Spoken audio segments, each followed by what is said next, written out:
मात्रे नमः। जय गुरुदेव। भाइयों और बहनों, आज हम आपको आपके किचन के बारे में बताएंगे।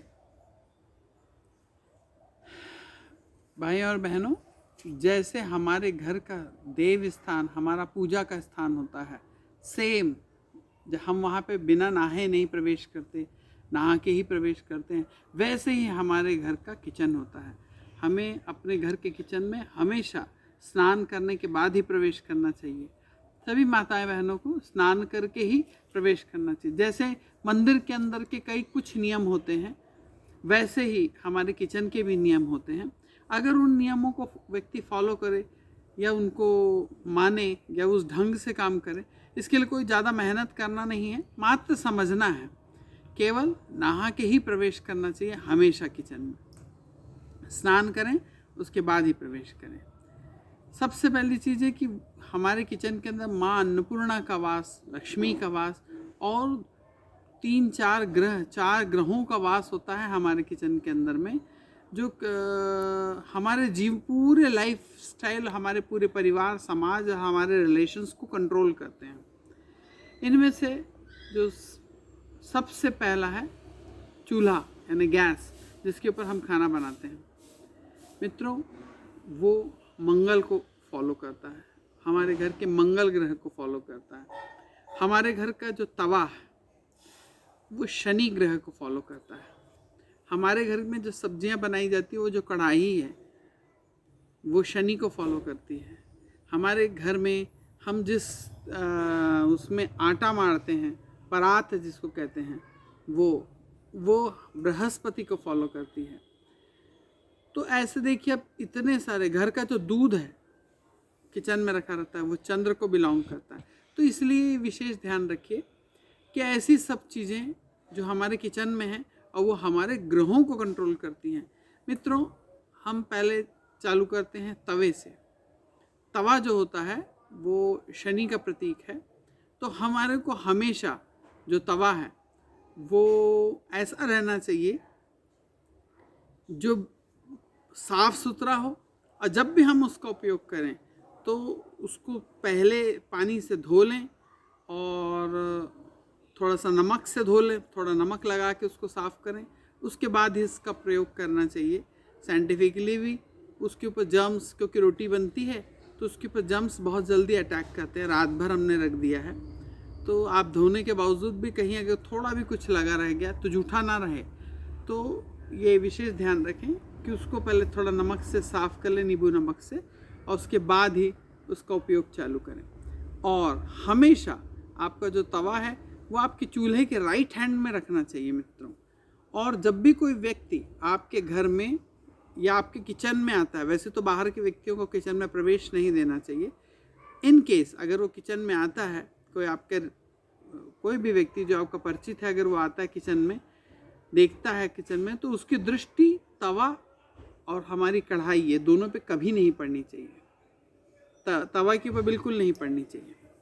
और मित्रों, कई माताएं रोटी बनाती हैं, उसके बाद वो तवे को चूल्हे के नीचे रख देती हैं। इससे मंगल ग्रह जो है उसके नीचे शनि चला गया। ये एक अजीब सा अंगारक योग बनाता है, जिससे वहाँ पे काम करने वाली जो स्त्रियां हैं उनको मानसिक तकलीफ होने लगती है, हमको खून से संबंधित कुछ समस्याएं होने लगती हैं, बच्चों का आपस में वैचारिक मतभेद होने लग जाता है। कई माताएं होती हैं जो रोटी बनाने के बाद तवे को चूल्हे के पीछे खड़ा करके रख देती है। ऐसा भी हमें नहीं करना चाहिए, चूल्हे के पीछे खड़ा करके कभी नहीं, क्योंकि उससे शनि प्रबलता देता है। अगर हमारी कुंडली में दशाएं, अंतर्दशाएं या उनकी दृष्टि में कहीं कुछ फेरबदल हुआ या कम ज़्यादा हुआ तो वो बहुत जल्दी से रिजल्ट्स दे देता है, यानी हमको संभलने का मौका नहीं देता।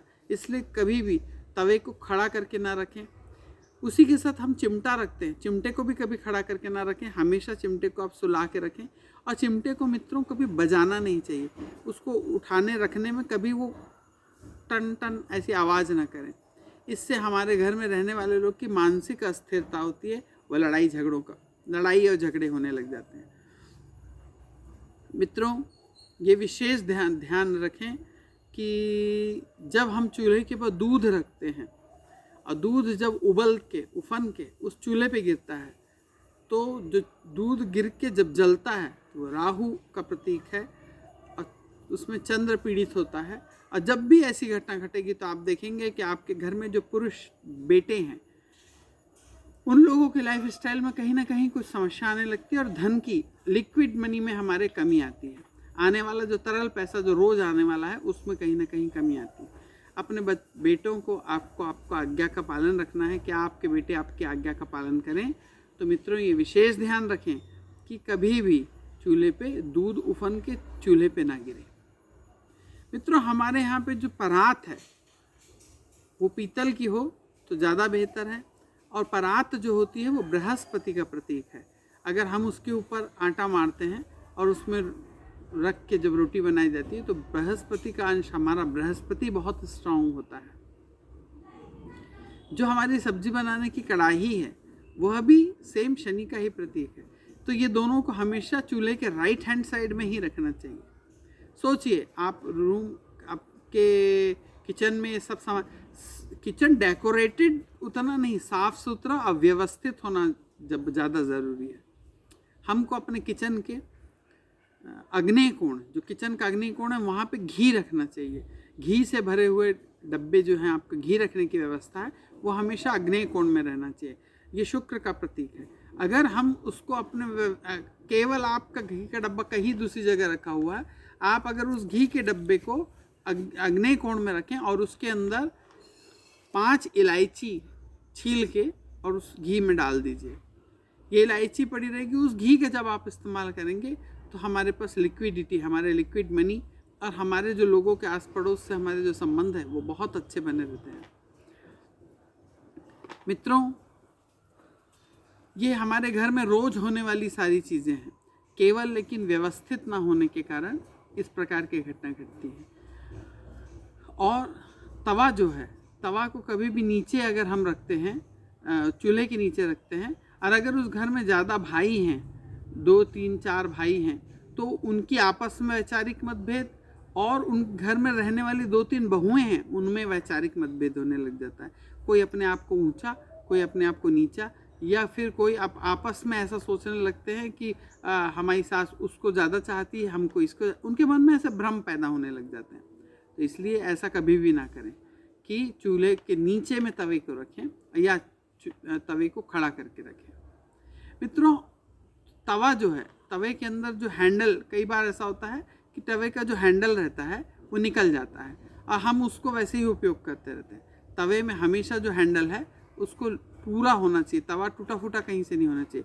अगर आपका तवे का हैंडल नहीं लगा है तो आप देखेंगे घर में रहने वाले जो बुज़ुर्ग हैं उनकी तबीयत खराब होने लग जाती है। घर के बुज़ुर्ग लोगों को बहुत परेशानी होती है, या हमको लंबी चलने वाली कोई बीमारियां लग सकती हैं। तो इसका विशेष ध्यान रखें। अगर इस प्रकार का कोई तवा है आपके पास में तो उसको ज़रूर अपने घर से अलग करें, नया तवा लेके आएं। मित्रों इसके लिए आपको किसी प्रकार का कोई ज़्यादा खर्च नहीं करना है, केवल व्यवस्थित रखना है। हाँ, और एक चीज़ कि जब आप रात को, जब किचन का सब का खाना हो जाए, ये रह जाए, तो किचन को हमेशा रात को जूठे बर्तन कभी नहीं रखना चाहिए, क्योंकि वहाँ पे माता अन्नपूर्णा का वास है। और जहाँ पे भी रात को जूठे बर्तन किचन में रखे रहते हैं वहाँ की बरकत कम होती है और देवी अन्नपूर्णा रुष्ट होती है।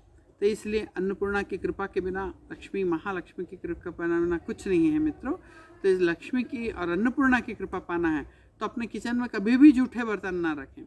और जब आपका पूरा हो जाए और चूल्हे को भी एकदम साफ करके रखें, और जब ये सारी चीज़ आपकी हो जाती है तो घर की जो लक्ष्मी है, घर की लक्ष्मी, उस घर की जो महिलाएं हैं, बहुएं हैं, माताएं हैं, वो घर की ही लक्ष्मी हैं।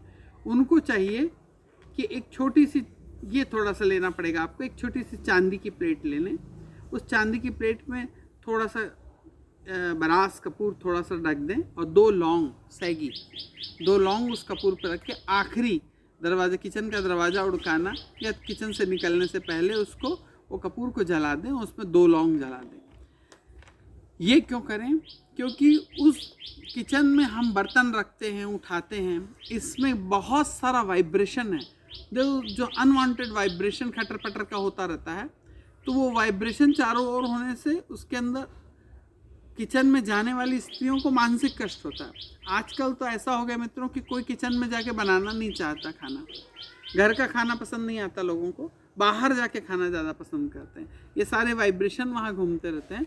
आप ये अगर आखिरी जो काम कार्य है कि चांदी की प्लेट में थोड़ा सा कपूर रख के उस पर 2 लौंग जलाएं, तो वहाँ पे दिन भर का होने वाला जितना वाइब्रेशन है वो पूरा तरीके से ख़त्म होगा।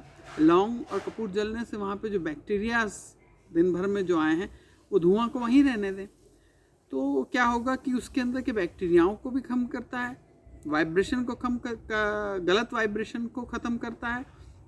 और वहाँ पर रहने वाले दिन भर जो हमारी माताएं बहनें कुछ कुछ बनाती हैं किचन में जाके, तो उनका मन भी खुश रहता, प्रसन्न रहता है।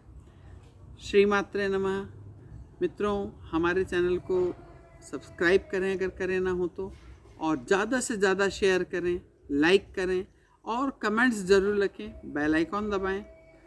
मित्रों, ये बहुत छोटी बातें, हर घर में हमारे खाना बन रहा है, रोज़ बन रहा है, लेकिन उसकी व्यवस्था में कुछ गड़बड़ी हो जाने के कारण में हम छोटी छोटी परेशानियों से जूझते रहते हैं। मित्रों, इस प्रकार की आप जब किसी को ये वीडियो पहुंचाते हैं और अगर उनके घर में सुधार होता है, तो उस पुण्य का, उनके होने वाले सुधार में आप भी पुण्य के भागीदार हैं। आपने क्योंकि उनके जीवन का सुधार किया, इसलिए मित्रों इसे ज़्यादा से ज़्यादा शेयर करें। श्री मात्रे नमः।